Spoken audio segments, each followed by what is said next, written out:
அனைவருக்கும் என்னுடைய வணக்கங்கள். நான் கன்னிகா ரவி. என்னோடய பூர்வீகம் அருப்புக்கோட்டை. நான் ஒரு சுத்தமான தமிழ் பொண்ணு. எனக்கு தமிழ் சார்ந்த விஷயங்கள்ல ஆர்வம் ரொம்ப அதிகம். இது தவிர்த்து நான் வந்து எனக்கு ஃபஸ்ட்டு வந்து சினிமா அப்படின்றது பெரிய இன்ட்ரெஸ்ட் இல்லாமல் தான் இருந்தது. எங்கள் அப்பாவுக்கு நான் சினிமாவில் இருக்கிறதுனா ரொம்ப பிடிக்கும். அந்த டைமில் வந்து ஒரு நாள் கே பாலச்சந்தர் சார் அவங்களுடைய ஆஃபீஸ்லேருந்து எனக்கு கால் வந்தது. இந்த மாதிரி அது புஷ்பா கந்தசாமி மேம் தான் வந்து ஃபோன் பண்ணியிருந்தாங்க. எனக்கு ஃபோன் பண்ணி இந்த மாதிரி அப்பா வந்து உங்களை நடிக்கிறீங்களான்னு கேட்க சொன்னாங்க. நடிக்கிறீங்களா, உங்களுக்கு இன்ட்ரெஸ்ட் இருக்கா அப்படின்னு சொல்லி கேட்டாங்க. எனக்கு ரொம்ப ஷாக்காக இருந்தது. அவ்வளோ பெரிய டைரக்டர் நமக்கு கால் பண்ணுறாங்களே அப்படின்னு சொல்லி ரொம்ப சந்தோஷமாக இருந்தது. கண்டிப்பாக நான் வந்து பண்ணுறேன் அப்படின்னு சொன்னேன். அதுக்கு அடுத்த நாள் வந்து பாலச்சந்தர் சார் வந்து அவருடைய ஷூட்டிங் ஸ்பாட்டுக்கு போனேன். ஒயிட் அண்ட் ஒயிட்டில் இருந்தார். அவ்வளோ பெரிய ஜாம்பவான் அவங்க சினிமாவில். அவரை பார்க்குறதுக்கே நான் பாக்கியம் பண்ணியிருக்கணும். அப்போ போனேன். பாலச்சந்தர் சார் கேட்டாங்க, இந்த மாதிரி நடிக்க தெரியுமான்னு கேட்டாங்க. எனக்கு தெரியாது சார், நீங்கள் சொல்லிக் கொடுங்க, கண்டிப்பாக நடிக்கிறேன் அப்படின்னு சொல்லி சொன்னேன். சரி நாளையிலேருந்து வா அப்படின்னாங்க. தொடர்ந்து அவரோட 2 நாடகங்களில் நடித்தேன், ட்ராமாஸில் நடித்தேன். அவருடைய டைரக்ஷனில் மட்டும் நடித்தேன். அதுக்கப்புறம் நான் பண்ணலை. எனக்கு அது ஒரு பெரிய பாக்கியமாக இருந்தது. எனக்கு ரொம்ப ஆசைப்பட்டேன் என்னோடய ஃபஸ்ட்டு மூவி ரிலீஸ் ஆகும்போது பாலச்சந்தர் சார்கிட்ட போயிட்டு சொல்லி அவர்கிட்ட ஆசீர்வாதம் வாங்கணுன்னு. அதுக்கான வாய்ப்பு கிடைக்காம போயிடுச்சு. ரொம்ப வருத்தமாக இருக்குது. இது இல்லாமல் இப்போ வந்து நான் ஒரு 4 படங்களில் ஹீரோயினாக பண்ணிகிட்ருக்கேன். அதில் இப்போ 2 படம் கம்ப்ளீட் பண்ணியிருக்கேன். கெளுத்தி, அது கூடிய சீக்கிரம் ரிலீஸ் ஆக போகுது. அதுக்கப்புறம் பாடலாஸ்ட்ரிய ஸ்னேகன் அவங்களுடைய பொம்மி வீரன் படம் முடிச்சிருக்கேன். அதில் ஒரு நல்ல கேரக்டர் பண்ணியிருக்கேன். இது இல்லாமல் சாம்பல் சொல்லிட்டு ஒரு மூவி பண்ணியிருக்கேன். அதில் வந்து ஒரு வித்தியாசமான ஒரு கேரக்டர், இது வரைக்கும் நான் அந்த மாதிரி பண்ணது கிடையாது. ஒரு சைக்கோ கேரக்டர் பண்ணியிருக்கேன். அதுக்கப்புறம் காதல் சுகுமார் அவங்களுடைய 9 கிரகங்களும் உச்சம் பெற்றவன் அப்படின்னு சொல்லிட்டு ஒரு மூவி, அந்த மூவியில் பண்ணிகிட்ருக்கேன். பொதுவாக தமிழ் பொண்ணுங்களுக்கு வாய்ப்பு கிடைக்கிறது மிகப்பெரிய கஷ்டம். அந்த மாதிரியான ஒரு சூழலில் தான் நானும் வந்துட்டுருக்கேன். ஆனால் தமிழ் பொண்ணுங்களுக்கு சரியான வாய்ப்பு கிடைச்சதுன்னா நிச்சயமாக நல்லா பண்ணுவாங்க. எனக்கு வந்து ஆக்டிங்க்கு இம்பார்ட்டண்ட் இருக்கிற மாதிரியான கேரக்டர் தான் நான் ட்ரை பண்ணிகிட்ருக்கேன். நல்ல வாய்ப்பாக கிடைச்சா நிச்சயமாக வந்து என்னோடய பெஸ்ட் எப்போவுமே இருக்கும். என்னோடய ட்ரீம் பாய் ரோல் மாடல் அப்படின்னா விக்ரம் சார். அவரோட பெரிய ஃபேன் நான். அவரோட ஆக்டிங்லாம் பார்க்கும்போது எனக்கு என்ன சொல்கிறது, ஒரு மாதிரி நல்லா இருக்கும், செம்மையாக பண்ணுறாரு அப்படின்னு தோணும். அந்த மாதிரியே நிறைய நான் ப்ராக்டிஸ் பண்ணியிருக்கேன்.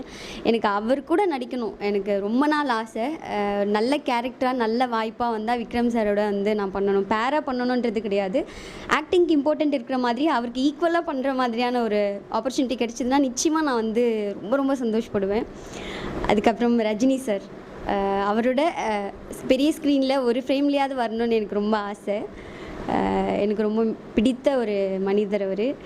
அதுக்கப்புறம் ஹீரோயின்ஸில் பார்த்திங்கன்னா ரித்திகா சிங், அவங்க வந்து எதிர்பார்க்கவே இல்லை, மிரட்டிட்டாங்க. எப்படி வந்து ஒரு பாக்ஸடாக இருந்து இவ்வளோ அழகாக ஒருத்தவங்களால் பர்ஃபார்ம் பண்ண முடியுமான்னு பார்த்து நான் வந்து மிரண்டு போயிருக்கேன்.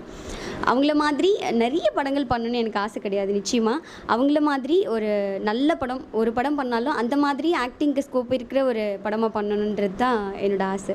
சொன்ன மாதிரி தமிழ் பொண்ணுங்களுக்கு வாய்ப்பு கிடைக்கிறது ரொம்ப கஷ்டமான ஒரு விஷயம். அந்த சூழலில் தான் வந்துட்டு சத்ரபதி படத்துடைய டைரக்டர் ஸ்ரீ மகேஷ் சார், அவர் தான் வந்துட்டு சரித்திரம் பேசுகின்ற படத்தில் என்னை ஹீரோயினாக வந்து நடிக்க வச்சார். அந்த படம் ஒரு நல்ல எக்ஸ்பீரியன்ஸாக இருந்தது. பாலச்சந்தர் சார்கிட்ட வந்து அவருடைய ஸ்டூடெண்ட்னால் வந்து எவ்வளோ சொல்ல தேவையில்ல இல்லையா, அவர்கிட்ட தான் நடிப்பு கற்றுக்கிட்டேன். அதனால எல்லாமே மேக்ஸிமம் சிங்கிள் டேக்கில் தான் ஓகே பண்ணியிருக்கேன். இது வரைக்கும் நான் எக்ஸ்ட்ரா டேக்ஸ் கூட வாங்கினது கிடையாது. மறக்க முடியாது.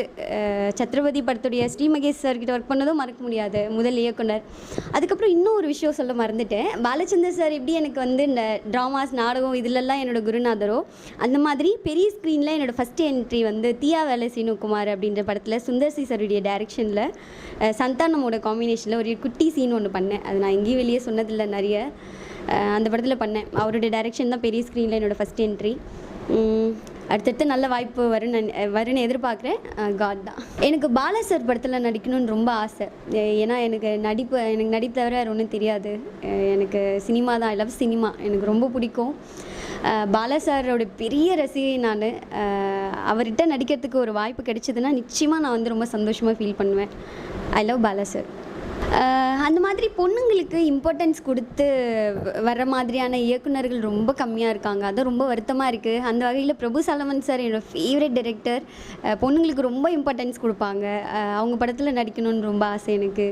இப்போ நிறைய டைரக்டர்ஸ் இருக்கிறாங்க நம்ம தமிழ் சினிமாவில். நிறைய நல்ல நல்ல இயக்குனர்கள் இருக்காங்க. அவங்களாம் வந்து நல்ல வாய்ப்பு கொடுத்தா கண்டிப்பாக ரொம்ப சந்தோஷப்படுவேன். அதுக்கப்புறம் எனக்கு வந்து முக்கியமான ஒரு விஷயம் சொல்கிறேன். எனக்கு நல்ல லென்த்து ஹேரு. நான் miss Tamil Nadu 2013 beautiful hair award வாங்கியிருக்கேன். அது ரொம்ப சந்தோஷமான ஒரு விஷயம் எனக்கு.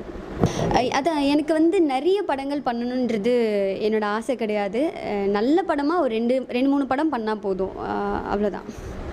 கிளிக் டு ஃபேஸ் வியூவர்ஸ் எல்லாருக்கும் நான் கேட்டுக்கிறது ஒன்று தான். தமிழ் பொண்ணுக்கு நீங்கள் தான் சப்போர்ட் பண்ணணும். எப்போவுமே உங்கள் எல்லாரோட சப்போர்ட்டும் எனக்கும் கிளிக் டு ஃபேஸ்க்கும் இருக்கணும்னு நான் கேட்டுக்கிறேன். தேங்க்யூ.